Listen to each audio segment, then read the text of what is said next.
Bueno, bienvenidos al segundo video. En este video veremos cómo las estructuras de algoritmia que ya hemos visto, secuencias condicionales y ciclos, se escriben en lenguaje Python.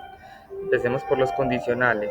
Si es un condicional de sí, si no, la palabra if clave y al frente se escribe la condición booleana, o sea, un valor booleano o una relación que se evalúa a valor booleano al momento de la ejecución del programa y termina con dos puntos. Luego, debajo y de manera identada, es decir, con una tabulación, el conjunto de instrucciones que se deben ejecutar en el caso de que la condición booleana expuesta sea verdadera.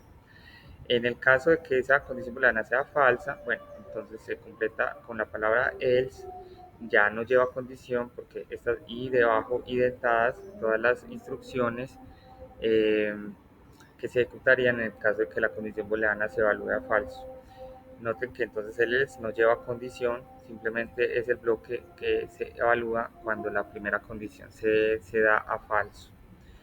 Esta indentación debe ser respetada en ambos bloques, si no genera error, se llama un indentation error.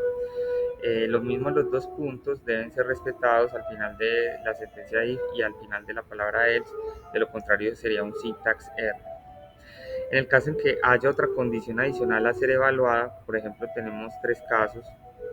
Si el color es igual a amarillo, pero también tenemos un conjunto de tareas para cuando el color es azul, entonces se pone el bloque el if.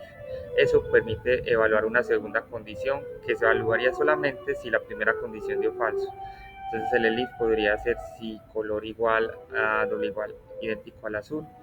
Y el tercer color, pues sabríamos que es la bandera de Colombia rojo, entonces ya no hay que poner una condición específica, simplemente el conjunto de tareas para cuando no es ni amarillo ni azul. Serían las tareas a ejecutar donde ambas condiciones hayan fallado. Bueno, para el caso de los ciclos, la palabra clave keyword es for y también el bloque, la secuencia in range, o sea, ambos son necesarios para generar el ciclo. El ciclo de tener un iterador, en este caso la letra i la usamos como iterador, pero podría ser el nombre de cualquier variable. Y ese range dice del inicio al final y puede recibir incluso un tercer parámetro separado con coma, que es el step, para hacer la variación entre el valor inicial y el valor final. Entonces, si por ejemplo mi inicial es 1 y el final es 10 y el step es 3, él pasaría de 1 a 4, de 4 a 7 y de 7 iría supuestamente a 10, pero no. En Python, una de sus rarezas, la idiosincrasia en Python es que el range jamás incluye el valor end. O sea, termina un valor antes del end, o sea, podríamos interpretarlo como un intervalo que es abierto, cerrado por la izquierda y abierto por la derecha.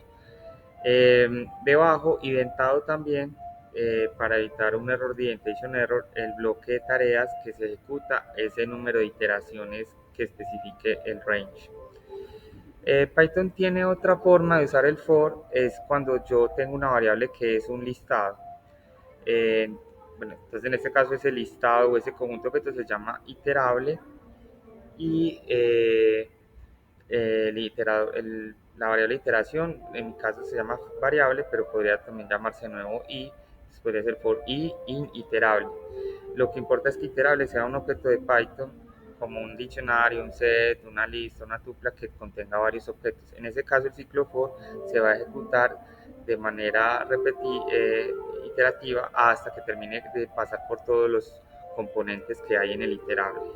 Entonces imaginemos que la variable se llama ciudad y que el iterable es un país con un conjunto de ciudades. Entonces el ciclo for se repetirá como tantas veces como ciudades haya en ese país. Bueno, la otra instrucción de ciclo es el while. También así como en el caso del if termina con dos puntos, tiene al frente del while una condición booleana y debajo de manera indentada el bloque de instrucciones que se ejecuta siempre que la condición sea verdadera. Es muy importante tener en cuenta que el while verifica que la condición booleana sea true antes de arrancar, es decir, si la condición booleana es false, ni siquiera se ejecutan por una sola vez las tareas que haya dentro del bloque while. Muchas veces, a veces uno quiere también poner un número de iteraciones máximo, entonces lo que puede hacer es declarar inicializar un contador a cero y dentro de las tareas que tiene el while, además de las que uno quiera programar en su algoritmo, poner un contador que se actualiza y igual más igual 1, o sea que a cada iteración del ciclo while ese i aumenta un valor y poner con un operador lógico AND, poner la condición que uno quiere booleana y también la condición del número límite de iteraciones. Bueno, entonces, sean muy atentos a los errores, al nombre de los errores, porque una diferencia es un syntax error, cuando me olvidé los dos puntos o cuando usé una keyword que no debía usarla en el lugar que la debía usar, y un indentation error que espera que uno de los bloques o de las tareas correspondientes a ese condicional o a ese ciclo estén tabuladas todas debajo, con la misma tabulación. Bueno, uno puede también controlar los ciclos para que terminen antes con la palabra break. Por ejemplo, en este caso, la letra Python, si yo hago un break, en el momento en que llegue a la letra H, eso va a romper el ciclo, o sea, detiene toda la ejecución del ciclo en H, o sea que no hay iteraciones para la O y la N. En el caso de continuo, eh, la H se ignora, o sea, cuando llega la letra A de ser H, el resto de tareas se ignoran y el ciclo pasa a, o letra pasa a ser la O y la N, o sea, continúan las tareas del ciclo, pero ignorando las correspondientes a, a cuando estamos visitando la H. Y el pass es simplemente una instrucción que se pone en la palabra para cuando yo tengo un ciclo, pero todavía no tengo tareas para él. Si yo dejo el contenido del for del ciclo vacío, es un error. Entonces, si yo voy a aclarar ahí el ciclo, pero todavía no sé bien qué voy a hacer en esas iteraciones, puedo poner la palabra pass como placeholder o como para llenar sin que genere error en el resultado de la ejecución del programa. Bueno, eh, les voy a dejar entonces acceso a las diapositivas y espero que nos veamos en las próximas semanas.